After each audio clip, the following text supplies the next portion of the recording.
you doing, folks? Out for a wee walk in the woods, and I just thought we'd have another wee chat about some whisky. Now, the last few reviews have been Spaysides. Spayside's only 20 miles away from me, so they're easily accessible. I know the distilleries, and you know, it's not hard to talk about them. But the fact that it's 20 miles away is Speyside, so the fact is I actually live in the Highlands. So today I thought I'd talk to you a little bit about a Highland distillery. Now there's a distillery maybe half a mile away from me, but we'll cover that one at another time. It's not so, let's say, readily available and fashionable. So we'll talk about that one at another time. But the one I'm going to talk about today is probably easier to get hold of, but at the same time it's a new distillery. We're going to head to the very north of the Highlands, up to what they brand as being the most northerly distillery on mainland Scotland. So no guesses there, Wolfburn. Wolfburn's been around as a distillery in its present form since about 2011. They got distillers, blenders, etc. in from Glenfarclas, Glenlivet.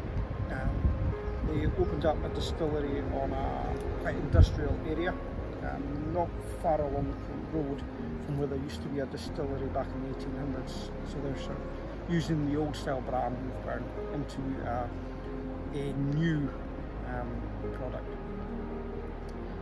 They started putting out their products about 5 years after, maybe not quite that long, 4 years after that. Their first release was Northland, or the first commercial release was Northland. It did pretty well. Then they started putting out the next one, which is Aurora. Now, the old whisky trees up here again have thrown me out a bottle of Wolfburn Aurora. This was actually a gift from Kelly in Shetland, so thank you very much, Kelly.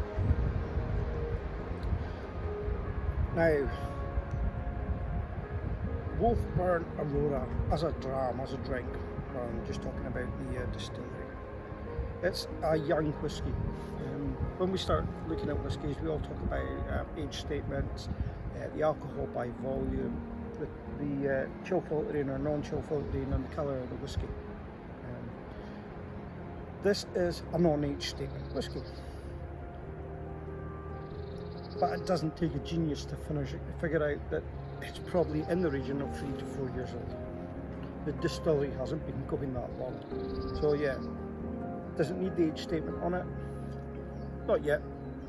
Maybe later on in their sort of whisky producing career, they'll start putting ages onto things. But at the moment, we know it's about 3 or 4 years old. We don't need the age statement. Minimum ABV for whisky up in Scotland is 40%, and this is pushed out at quite nice 46% ABV. It is non-chill filtered. They quite openly state that, non-chill filtered, which is grand. And colouring, well, it's a young whisky. It's quite a light coloured whisky, and no colouring added. Would it need it? Probably not. So there we go. If you're looking at your, what Roy would say is ABCDs, it's probably hitting 3 of them perfectly, and 1 of them, well, the age, we know what it is anyway. Now, this has been matured in a mix of casks, majority of them being ex-bourbon casks. And I believe there's something, they say it's about 20% of this was Oloroso sherry casks.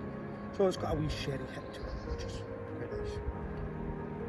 Now, how does it come across for the taste?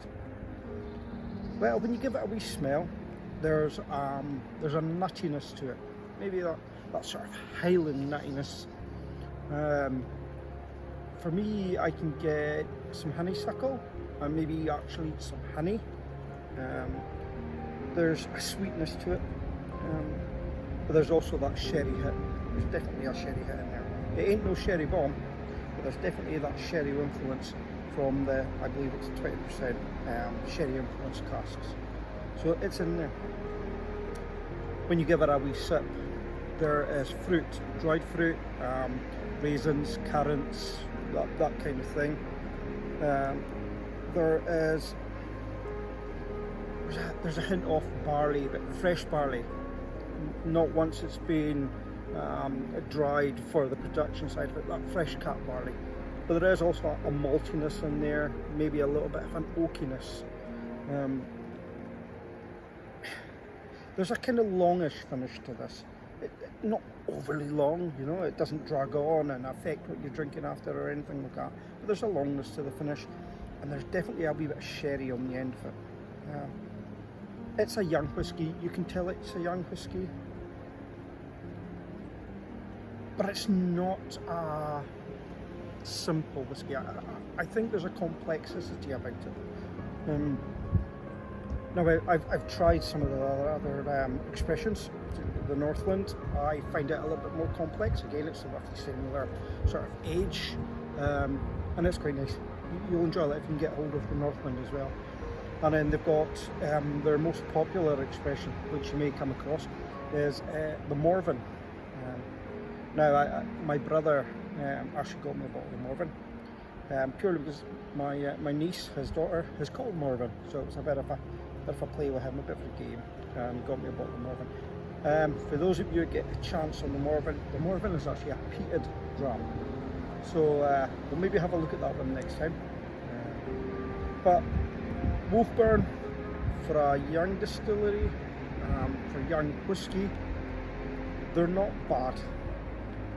They're doing things right. I think they're heading in the right direction, you know, with their putting it out at a slightly higher ABV with no chill filtering, and I think it's marketing quite well. So guys, if you can get a chance, it does pop up in the supermarkets every now and then, but online you'll find Wolfburn. Give any of their expressions a try, and I think you'll be quite happy with that. Cheers!